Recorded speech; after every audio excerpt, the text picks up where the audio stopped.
손자병법을 쓴 손무라고 하는 사람이 있는데 그 사람이 장수에 대해서 이야기를 하는데 장수에는 세 부류의 장수가 있다 그렇게 이야기를 했어요. 우리가 잘 아는 이야기지요. 첫 번째는 어떤 장수? 용장이라는 거, 용맹하다는 거죠. 용맹해요. 그 강한 리더십이 있어요. 나를 따르라. 자기가 앞장서 가지고 꽉 다 해치고 나가는 거지요. 중국의 그 삼국지의 내용에 보면은 장비 같은 남자, 용맹하는 거죠. 용장. 용감해 갖고만 안 되고 지장이 있어야 된다는 거예요. 지장. 머리를 써야지. 용감하게만 뛰쳐나가갖고 되나요? 머리를 써야지. 용감하게만 나가는 때로는 말이죠. 탁 납작 엎드려가지고 그래가지고 이제 숨어 있는 거지요. 숨어 있다가 그리고 이제 적군이 들어올 때 뒤에서 내리치는 거죠. 이건 이제 지략에서 나오는 거죠. 지장. 머리가 있어야 된다는 거죠. 제갈량 같은 사람을 두고 하는 말이죠. 그런데 그 위에 덕장이 있어요. 덕장. 덕이 있어가지고 사람을 따르게 하는 따뜻하고 부드러운 사람이라는 거죠. 유비 같은 사람이라는 거예요. 그런데 이 모든 걸 다 갖추고 있으면 좋겠는데 하나만 있으면 좀 어렵다는 거죠. 다 갖추고 있으면 좋겠는데 우리나라에 이 세 가지를 다 갖추고 있었던 장군이 있었는데 누구죠? 성웅 이순신 장군이었대요. 그는 많은 사람들이 자기를 따르는 덕장이기도 했지만은 용맹했다는 거죠. 단호했다는 거죠. 단호했어요. 그래가지고는요 자기의 군사들이 배가 고파가지고 그래가지고 민가에 들어가서 나무집 개를 잡아먹었어요. 나무집 개를. 그것 때문에 곤장 80대를 내리쳤다는 거예요. 군법에 의해서 엄히 다스렸다는 거지요. 만약에 탈령을 했다 그러면 그 자리에서 참수를 시켰다는 거죠. 아주 단호하게 군법대로 행했던 사람, 용맹하고 단호했던 사람, 덕 있는 사람이라고 해서 흐리멍텅하고 대충 넘어가는 게 아니라 정확했던 사람. 그럴 뿐만 아니라 지략이 있었다는 거지요. 그래서 말이지요. 그 명량해전에서 말이죠. 진도구 울돌목이라고 그러죠. 명량해전에서 그 해남과 진도 사이에 해남 그 우수영과 진도 벽파 사이에 있는 그 울돌목 거기에 이 물이 회전하는 거죠. 물이 막 도는 거죠. 회오리처럼 도는 거예요. 그리고 막 우는 거예요. 그곳에 가면 막 울어요. 그래서 울명자 명량해전이라 그런 그것으로 적을 유인해 가지고 12척의 배를 가지고 300척의 배와 싸워서 이기게 됐다. 그 말. 지략이 있었다 그 말이죠. 지략이 있었다는 거죠. 그런데 흔히 우리는 이제 우리 믿는 사람들은 그 위에 다시 말하면 용장 위에 지장 위에 덕장 이야기를 하는데 그 위에 이것만 가지면 되냐? 운이 있어야 된다. 우리식으로 말하면 은혜가 있어야 된다. 하나님의 은혜지요, 여러분. 다른 거 좀 부족해도 하나님의 은혜가 있을 때 열리고 풀리고 기적이 일어나고 부족한 건 많지만은 하나님의 은혜가 있을 때 할렐루야. 이 하나님의 은혜가 여러분들 위해 있어지기를 축복합니다. 여러분들 그러잖아요. 가만히 세상을 봐봐요. 저 사람 별거 아닌데 근데 운이 있는 사람이 있어요. 사업 운이 있는 사람이 있어요. 사업 운이. 관운이 있는 사람이 있어요. 정치 운이 있는 사람이 있어요. 그 운장이다. 그래서 운장. 우리식으로 말하면 영장이다. 영장. 하나님이 도와주셔야 된다. 그런 말이죠.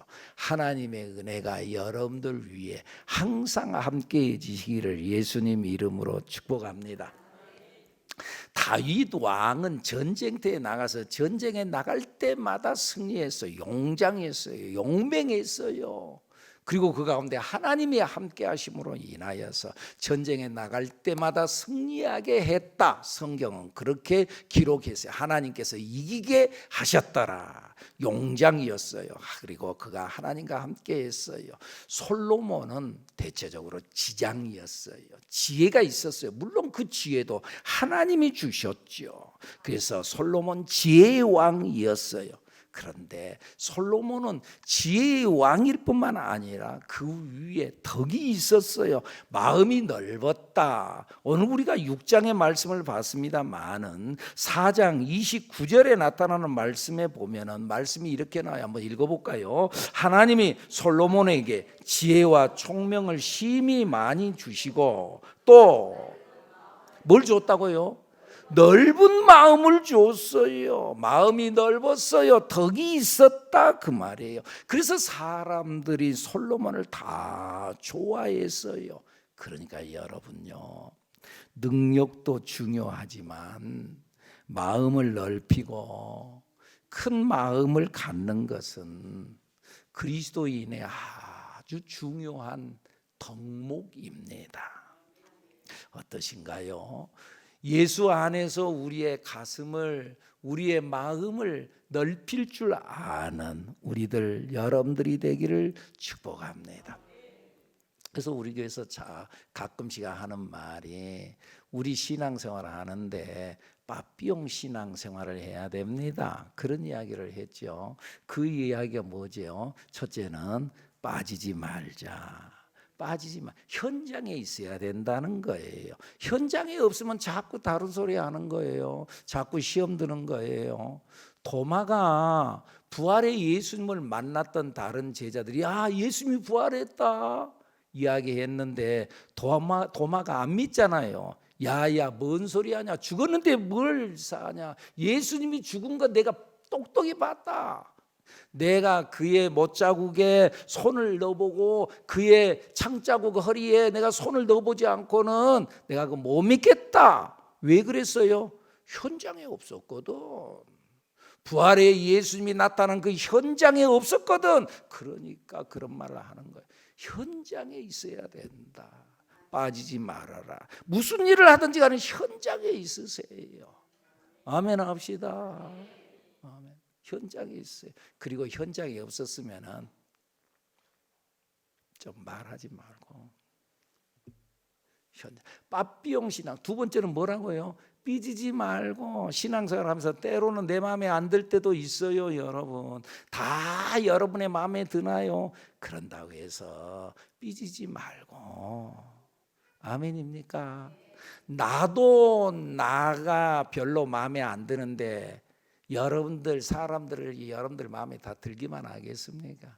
근데 여러분 좀 내 마음에 안 든다고 해서 삐지지 말고. 아멘. 세 번째 뭐라고요? 용납하자.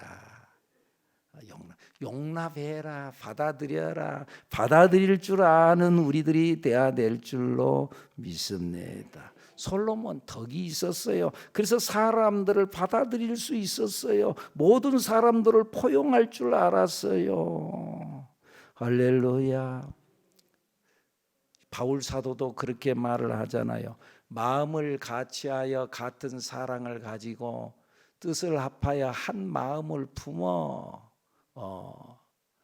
아무 일이든지 다툼이나 허용으로 하지 말고 오직 겸손한 마음으로 각각 자기보다 남을 낮게 여기고 자기의 일을 돌볼 뿐더러 또한 각각 다른 사람들의 일을 돌보아 나의 기쁨을 충만하게 해라. 오직 겸손한 마음으로 남을 자기보다 낮게 여기고, 여러분 그러면은 용납할 수 있다는 거죠. 그런 신앙 우리들 여러분들이 되기를 축복합니다. 그런데요, 솔로몬이 이런 덕을 갖고 있었는데 그래서 그가 하나님의 특별한 뜻을 가지고 성전을 건축하려고 작정을 하고 건축을 시작을 했어요. 오늘 본문의 1절에 보니까 6장 1절 읽어볼까요? 시작. 이스라엘 자손이 애굽 땅에서 나온 지 480년이요 솔로몬이 이스라엘 왕이 된 지 4년 12월 곧 둘째 달에 솔로몬이 여호와를 위하여 성전 건축하기를 시작하였더라. 솔로몬이 성전 건축을 시작한 해를 이스라엘의 출애굽 시기로 기준을 잡았어요. 다시 말하면은 이 성전 건축을 이 솔로몬은 그리고 이스라엘 백성들은 하나님께서는 출애굽의 완성으로 봤어요. 너희들이 왜 애굽 땅에서 나왔냐? 하나님 앞에 예배드리기 위해서 나왔지. 그래서 이 성전을 건축하는 것을 출애굽의 완성으로 봤어요. 그런 의미에서 이스라엘 백성에게 성전은 곧 하나님이었어요. 성전이 곧 하나님이었어요. 성전 이전의 성막은 임시 방편이었어요. 성전은 하나님이 이스라엘 중에 자정한다라는 의미를 갖고 있었어요. 그래서 이들이 성전을 짓는 것은 단순한 건물을 짓는 것이 아니었어요. 하나님께서 그곳에 자정한다. 오늘 우리 인돌로드 주님 안에 있는 이들이 찬양을 하잖아요. 찬양을 여호와의 집으로 올라가자. 여호와의 집으로 올라가자. 막 찬양을 얼마나 힘있게 해요. 여러분, 노래는 좀 잘 못한 것 같은데 그래도 말이죠, 소리라도 지르니까 말이죠, 아주 막 이게 아주 은혜가 되잖아요. 여러분, 은혜가 되잖아요. 여러분, 교회에서는 은혜가 되면 되는 거예요. 여러분들 뭐 오디션 보고 음량이 되냐 아니, 그냥 교회에서는 소리만 질러도 은혜가 되는 거예요. 그래서 톤을 좀 높여서 항상 하세요. 톤을 높여서 쫙 가라앉아서 하지 말고 톤을 높여서 은혜가 되잖아요. 여호와의 집으로 올라가자 그러고 막 하니까 말이죠, 조금 뭔가 좀 의미 안 맞는 것 같은데 그래도 아주 은혜가 되고, 나 은혜를 받았어요. 여호와의 집으로 올라가. 여호와의 집, 그것이 곧 하나님이었거든요. 그들에게는 하나님이었어요. 여호와를 찬양하자. 그들은 성전이 단순한 건물이 아니었어요. 곧 하나님이었어요. 그리고 이 성전을 짓는 것은 하나님의 뜻이 땅에 이루어지는 것이고, 성전을 짓는 것은 하나님의 그 뜻에 순종한다는 의미가 있었어요. 그래서 이 성전을 지었어요. 그런 의미에서 성전 건축이 완료되자 하나님께서는 그의 본심을 솔로몬에게 직접 말씀을 했어요. 그러니까 성전을 건축한 일, 솔로몬아, 잘했다. 잘한 일이지만은 그것보다 더 중요한 일은 하나님의 말씀을 지키는 것임을 명심해야 된다. 오늘 보면 11절 12절의 말씀 한번 읽어볼까요? 시작. 여호와의 말씀이 솔로몬에게 임하여 이르시되, 내가 지금 이 성전을 건축하니 내가 만일 내 법도를 따르며 내 율례를 행하며 내 모든 계명을 지켜 그대로 행하면, 내 법도를 따라라, 내 율례를 행해라, 내 계명을 지켜 그대로 행해라. 성전을 건축하는 일은 다른 것이 아니라 하나님의 그 뜻에 순종한다는 의미가 있었어요. 자꾸 계산하고 자기 생각으로 이렇게 저렇게가 아니라 말씀대로 순종하겠다는 거였어요.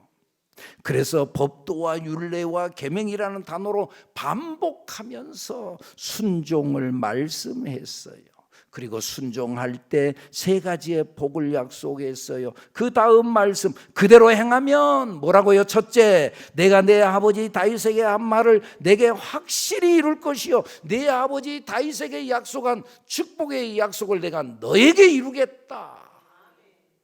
네 아버지 다윗에게 내가 축복을 약속했는데 너에게 복을 주겠다. 그대로 네가 행하면 그 다음 말씀 13절, 내가 또한 이스라엘 자손 가운데에 거하며, 내가 이스라엘 자손 가운데 거하겠다. 내가 너희와 함께 있겠다. 할렐루야.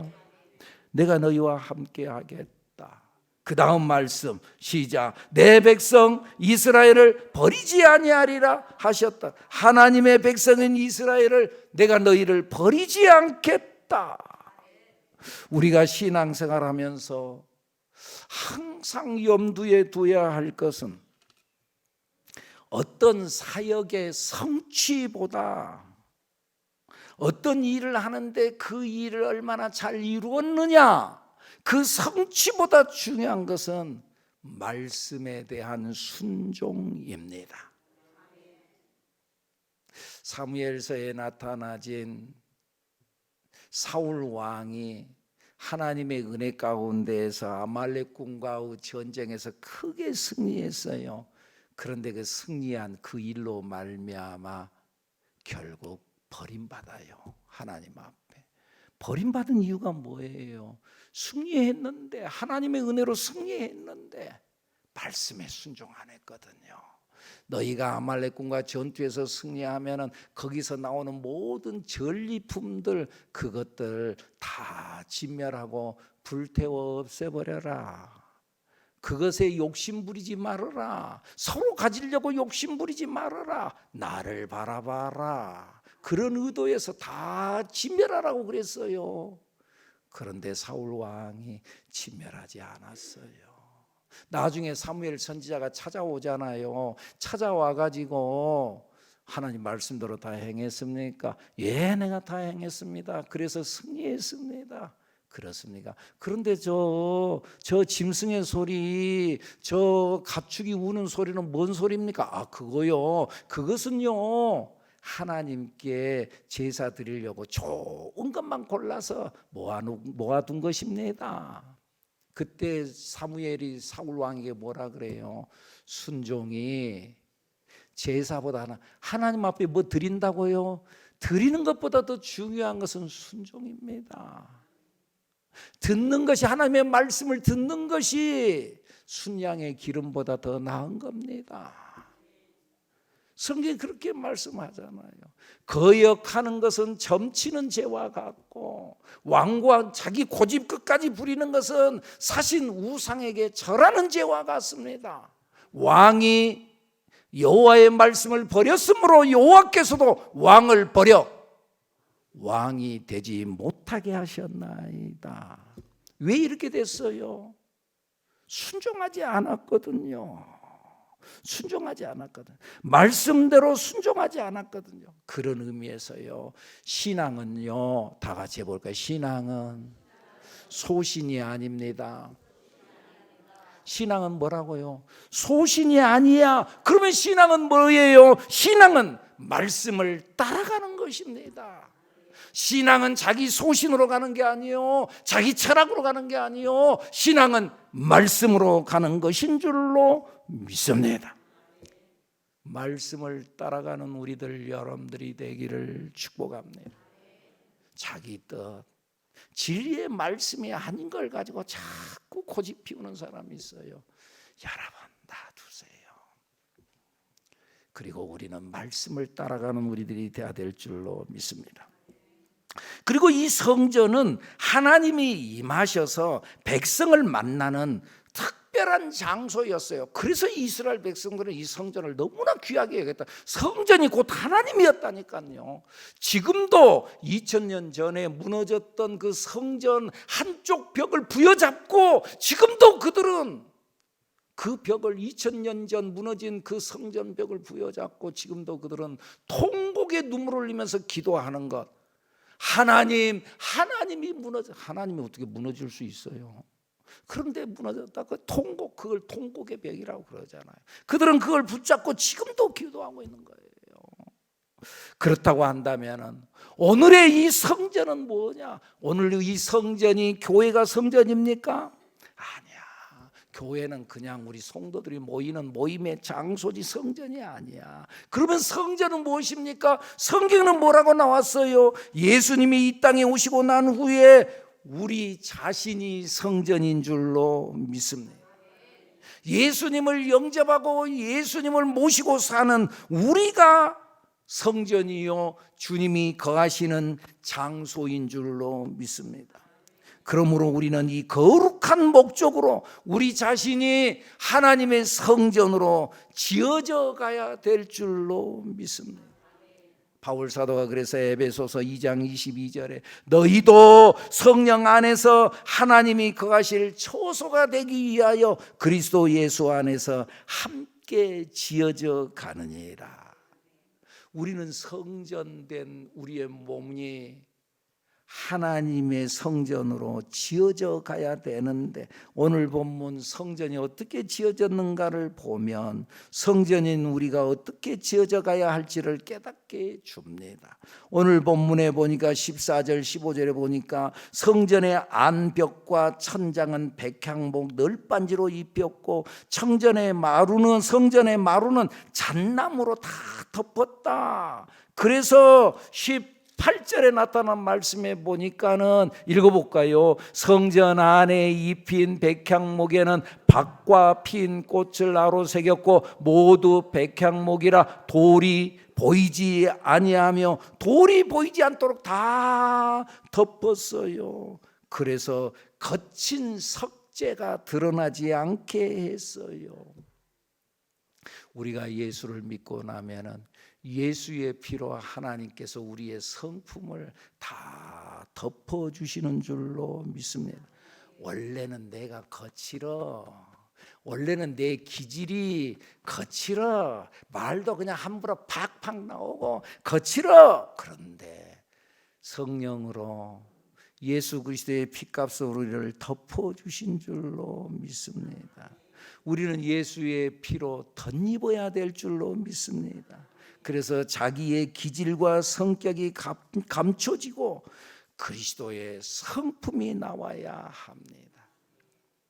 너희 안에 이 마음을 품으라 곧 그리스도 예수의 마음이니. 우리 안에 그리스도의 마음을 품어야 돼요. 그 그리스도의 마음, 그는 근본 하나님의 본체시나 하나님과 동등됨을 취할 것으로 여기지 아니하시고 자기를 비워 종의 형체를 가지사 사람과 같이 되셨고 사람의 모양으로 나타나사 자기를 낮추시고 죽기까지 복종하셨던 그 예수 그리스도의 성품, 그 예수의 마음을 본받으라. 이 마음을 품으라. 할렐루야. 그래서 바울 사도는 성전된 너희를 더럽히지 말라. 하나님의 성전이 거룩하니 너희도 거룩해라. 성전된 너희를 더럽히지 말아라. 하나님이 거룩하니 너희도 거룩해라. 우리는 주님이 거하시는 성전이 된 줄로 믿습니다. 우리는 이것을 한순간도 잊어서는 안 됩니다. 나는 주님이 거하시는 성전이다.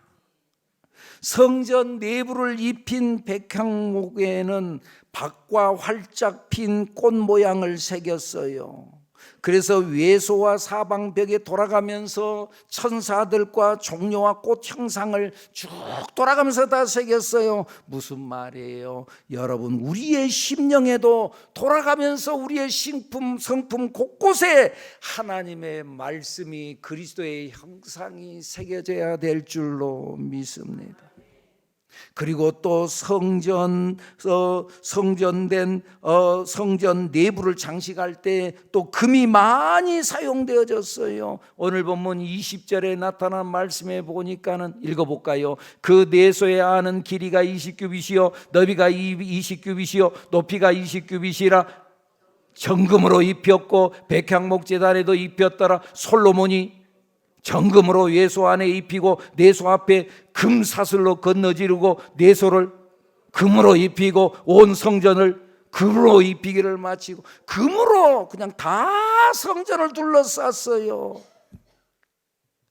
원래 우리의 본 모습은 불순물이 많아요. 더러운 것이 많고 지저분한 것이 많고 불순물이 많아요. 그런데 주님은 깨끗하신 분인 줄로 믿습니다. 금 같으신 분, 정금 같으신 분, 순금 같으신 분, 그 금 대신 예수 그리스도 주님으로 우리는 입혀진 존재들인 줄로 믿습니다. 우리는 주님으로 입혀진 존재예요. 금으로 입혀진 존재예요. 불순물을 다 주님이 덮어버렸어요. 더러운 거 많지만 주님이 우리를 다 용서해 주시고 금 같은 존재로 세워주신 줄로 믿습니다. 할렐루야. 나는 금 같은 존재다. 자기 옆 사람 한번 쳐다보면 나는 금 같은 존재요. 나 무시하지 마세요. 할렐루야. 그렇게 해서 성전은 7년 동안 지어졌는데 오늘 본문에 보니까는 38절에 뭐라고 나온가요? 읽어볼까요? 11째 해 불월 곧 8째 달에 그 설계와 식양대로 성전 건축이 다 끝났으니 솔로몬이 7년 동안 성전을 건축하였더라. 그 설계와 식양대로 사람 뜻에 따라서 이렇게 짓고 저렇게 짓는 것이 아니라 하나님의 뜻에 맞춰서 그 설계와 식양대로 하나님의 법대로 지었다. 여러분, 우리는 성령을 모신 성전으로서 하나님의 뜻에 맞게 지어져 가야 될 줄로 믿습니다. 자기 고집대로 살지 말고 자기 철학대로 자기 소신대로 주장하지 말고 우리는 하나님의 뜻에 맞게 지어져 가야 됩니다. 그래서 성경이 뭐라 그래요? 거역하는 것은 하나님의 말씀을 거역하는 것은 점치는 죄와 같고 자기 고집을 끝까지 부리는 것은 완고한 것은 사신 우상에게 절하는 죄와 같다. 하나님께서 가장 싫어하시는 거 제1계명 10계명 제1계명 나 외에 다른 신을 두지 말아라. 제2계명 우상을 만들거나 절하지 말아라. 그런데 그 앞에 가서 절하는 거 하나님께서 가장 싫어하는 제1계명과 2계명을 범하는 거예요. 그것이 뭐가 같다고? 고집 부리는 것과 같다. 고집 부리지 마시고 남을 자기보다 낮게 여기면서 겸손함으로 살아가는 우리들이 되어야 될 줄로 믿습니다. 그리고 하나님의 법대로 주님의 설계와 식양대로 우리는 지금 주님의 몸된 성전으로 지어져 가는 존재예요. 공사 중인 존재예요. 우리는 완벽한 성전이 아니야. 공사 중이야. 주님의 성전으로 지어져 가는 공사 중인 성도 여러분들, 주님의 성전으로 잘 지어져 가는 여러분들이 되기를 축복합니다. 그러기 위해서는 주님의 말씀대로 지어져 가야 돼요. 주님께서 우리 안에 들어오셔가지고 좌정하시는데 불편함이 없는 우리들이 돼야 되지 않겠습니까, 여러분? 한 성도가 목사님 우리 집에 신방 한번 와주세요. 네, 가지요. 신방을 했어요. 띵동 누르니까는 안에서 근데 이상한 소리가 나요. 뭔가 다투는 소리가 나고 막 그래요. 근데 어제도 문이 열렸어요. 들어가 보니까는 부부가 둘 다 입이 이만큼 나와가지고 한판 했어. 그리고 들어가는데 그러면은 좀 모르는 척하고 아닌 척 해야 되는데 예배 드리는 내내 입이 나가고 있으면 얼마나 불편해요. 불편하겠어요? 즐기겠어요? 불편해. 앉아 있는 것이 불편해. 얼른 나와. 성령님이 내 안에 들어와 좀 있으려고 그러는데 그 속에 미움이 있어. 증오가 있어. 불편해. 성령님이 계시기가 불편해. 증오가 있고 미움이 있고 그 속에 막 분노가 막 차올라오고 그러니까 성령님이 거하시기가 불편해. 주님은 분명히 말씀하시잖아요. 볼지어다 내가 문 밖에서 문을 두드리노니 누구니 내 음성을 듣고 문을 열면 내가 그에게로 들어가 그와 더불어 먹고 그는 나와 더불어 먹으리라. 내가 너희 속에 들어가기. 근데 문을 열어가지고 들어가기는 들어가는 불편해. 그러면 성령님이 못 있어. 언제든지 주님이 내 안에 들어오셔서 편안하게 계실 수 있도록 여러분들의 마음이 아름답게 지어져 가는 여러분들이 되기를, 주님이 계시는 주님의 모신 성전이 아름답게 지어져 가는 아름다운 성전된 여러분들이 되기를 축복합니다. 축복합니다. 기도합니다.